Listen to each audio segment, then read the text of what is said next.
semua, selamat datang kembali di Alur Film A4 Movie. Gimana kabar kalian hari ini? Semoga sehat selalu dan dimudahkan segala urusannya. Baiklah, pada video kali ini Mimin Tampan mau ngebahas sequel Vagabond episode keempat. Dan untuk kalian yang belum nonton dari awal, silahkan mampir di playlist saya ya. Oke, tanpa berlama-lama lagi, mari kita masuk ke filmnya semongko.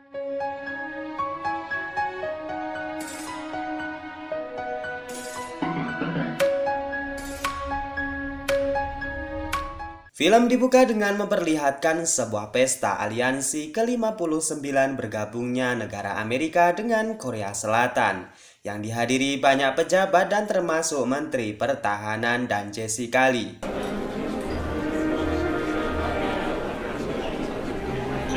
Negosiator dari Dynamic System yang bernama Edward juga turut hadir dalam acara tersebut. Namun Pak Menteri Pertahanan malah seolah mengabaikan apa yang telah disampaikannya. 말씀 좀 조심하세요. 판세 못 뒤집어요. Kembali ke Gun dan Hairi yang di bandara. Ketika Gun berhasil menghindari pria yang tadi yang akan menyetrumnya, lalu berusaha untuk mengambil cincinnya. 왜 그래? 무슨 일인데? Namun Lily yang cerdik mengutus seseorang yang berpura-pura menjadi teman pilot tersebut. 손바닥 펴보라고 이 새끼야!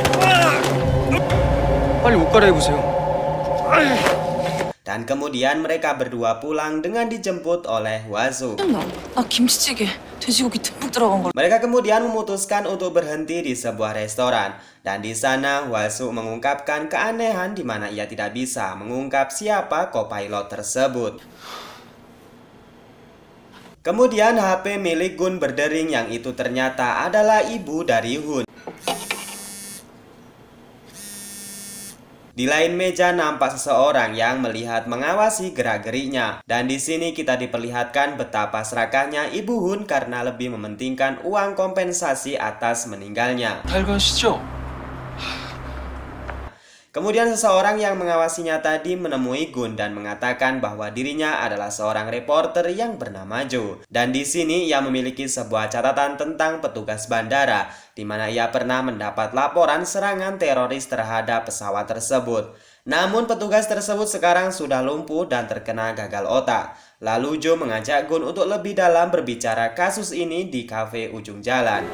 큰 길로 나오면 카페가 있습니다. 거기서 뵙죠.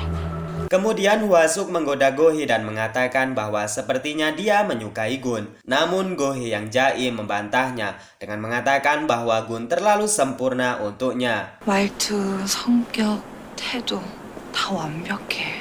Di kafe ujung jalan, Joe mengungkapkan bahwa serangan teroris kepada pesawat Dynamic System ada hubungannya dengan pelelangan jet tempur yang didanai 10 miliar dolar oleh pemerintah Korea Selatan.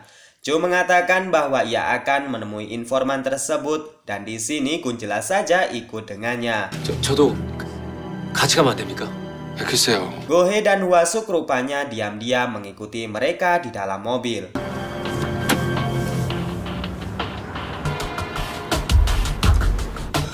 Tiba di sebuah hotel, Joe akan menemui sang informan di kamar 407 dan Gun bertugas untuk menunggunya di lobi. Namun karena lama menunggu Joe, Gun tak sabar dan ingin langsung melihat sosok informan tersebut.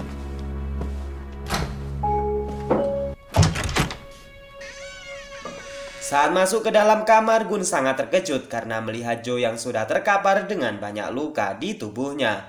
Dan sebelum Joe tewas, Gun diberikan sebuah pulpen. Dan di sini Gun dengan segera menelpon polisi. Namun siapa sangka dari arah belakang, sang pelaku masih berada di sana dan kemudian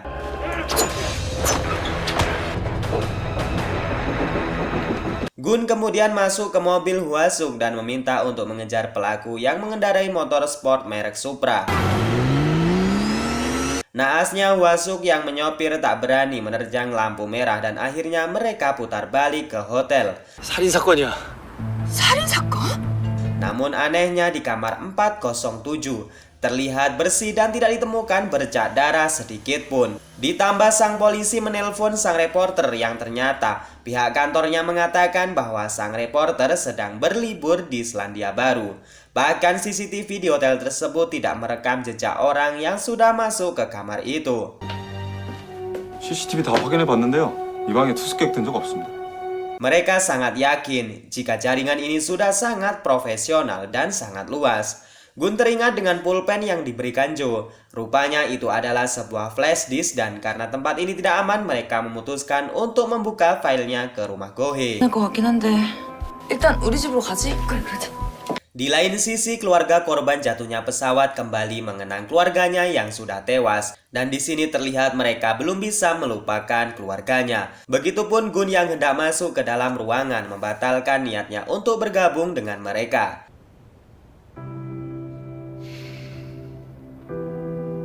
Di rumah Go-hye mereka berhasil memperbaiki flash disknya dan ternyata setelah dibuka itu berisikan laporan pribadi milik co-pilot yang bernama Kim Woo-gi. Yang sangat mencurigakan adalah di sana sebuah dana masuk sebanyak 200 miliar won yang jatuhnya kepada istrinya yang bernama Oh Sak-mi.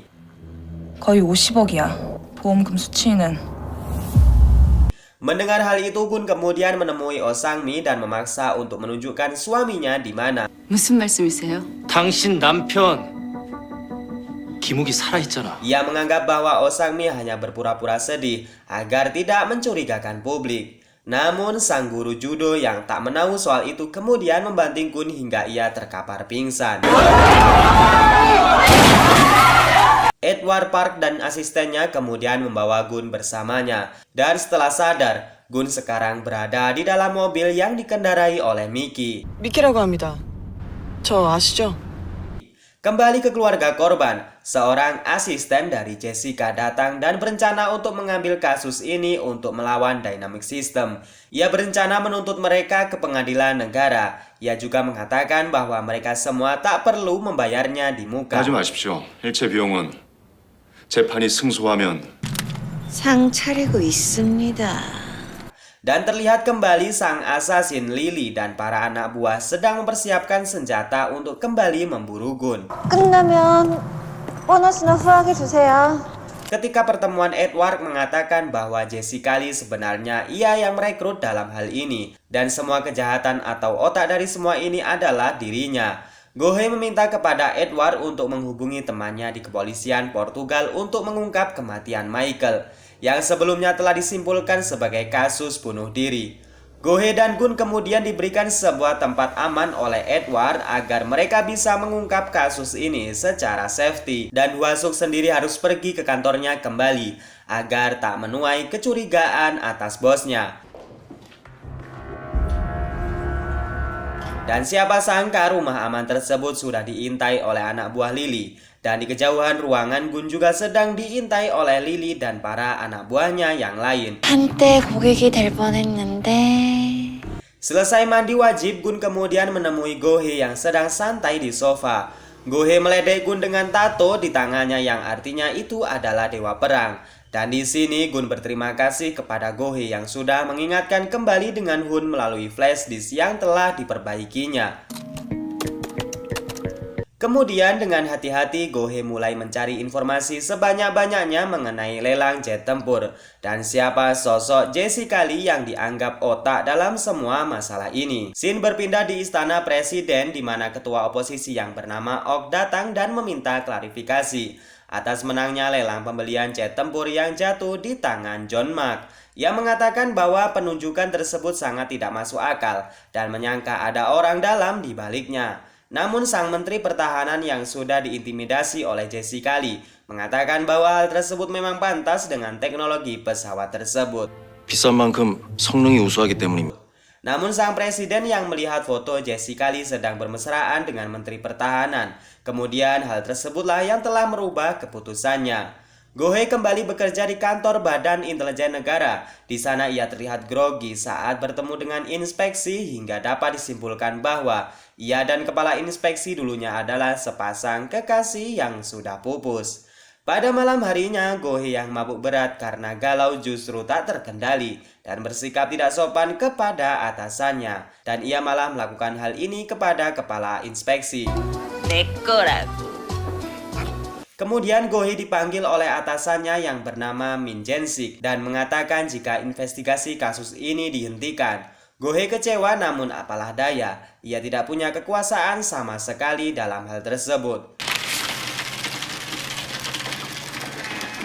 Di dalam rumah, Gun kembali berolahraga dan melatih tubuhnya agar tetap kuat. Temannya yang bernama Kwang meminta maaf di telepon karena sudah membantingnya kemarin hingga pingsan. Dan kemudian kita dapat melihat jika Lily di atap gedung selalu mengintai Gun setiap harinya.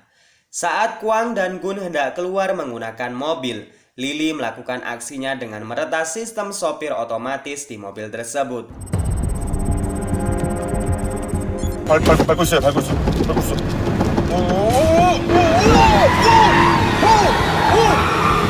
Gun yang beralih menyopir sadar jika mobil di belakangnya sedari tadi mengikuti mereka dan berusaha untuk membunuhnya karena hal tersebut. Mobil yang semakin tak bisa dikendalikan menabrak sebuah mobil yang terparkir hingga terbalik.